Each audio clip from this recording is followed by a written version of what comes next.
평안하셨습니까? 행복한 말씀 나눔 오충영 목사입니다. 오늘 여러분과 함께 나누고 싶은 말씀은 요한복음 10장 27절 말씀입니다. 내 양은 내 음성을 들으며 나는 그들을 알며 그들은 나를 따르느니라. 아멘. 하나님의 음성은 분별이 필요합니다. 왜냐하면 세 가지 소리가 섞여서 들리기 때문에 그렇습니다. 하나님의 음성, 자아의 음성, 또 사단의 소리를 분별해서 들을 수 있어야 합니다. 첫째, 하나님의 음성은 은혜와 평강과 미래와 희망을 줍니다.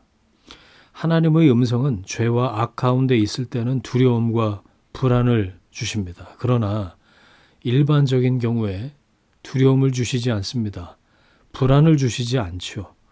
여호와의 말씀이니라. 너희를 향한 나의 생각을 너희가 아나니 평안이요 재앙이 아니니라. 너희에게 미래와 희망을 주는 것이니라.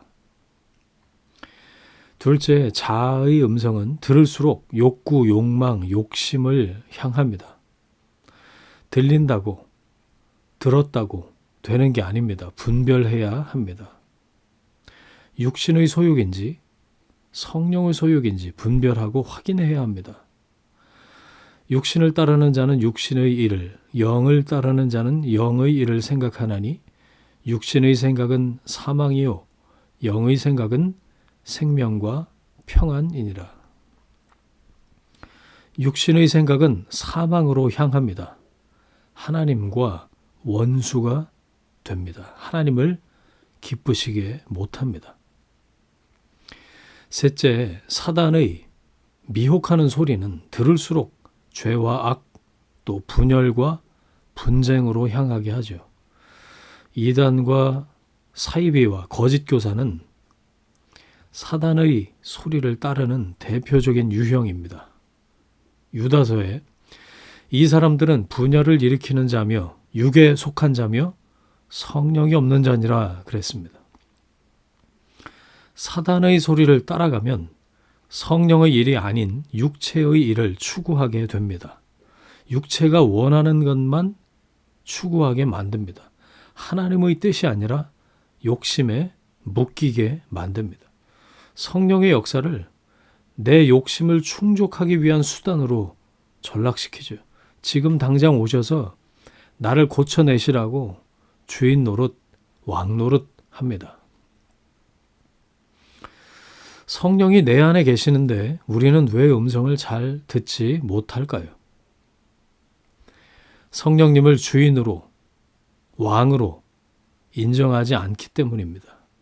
친밀하지 않아서 잘 안 들리는 겁니다. 성령님을 근심하게 만들기 때문입니다. 그럴 때 침묵하시죠. 하나님이 침묵하실 때 그 침묵에 동의했으면 좋겠습니다.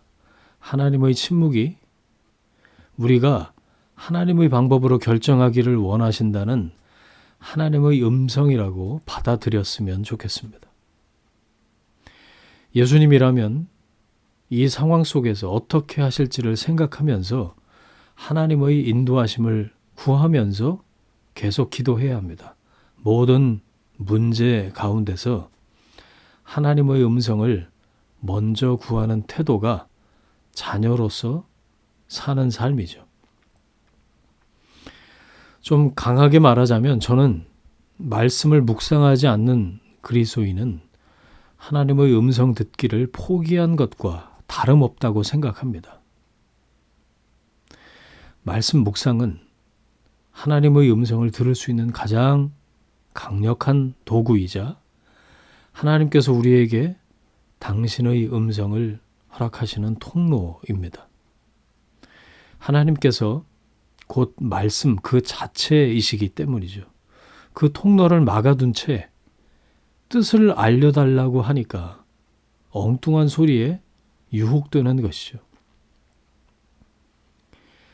매일 묵상하는 말씀이 내 안에 차곡차곡 쌓이면 그것은 하나님께서 나에게 말씀하시는 채널이 되기도 하고 하나님의 말씀을 분별하는 기준이 되기도 합니다.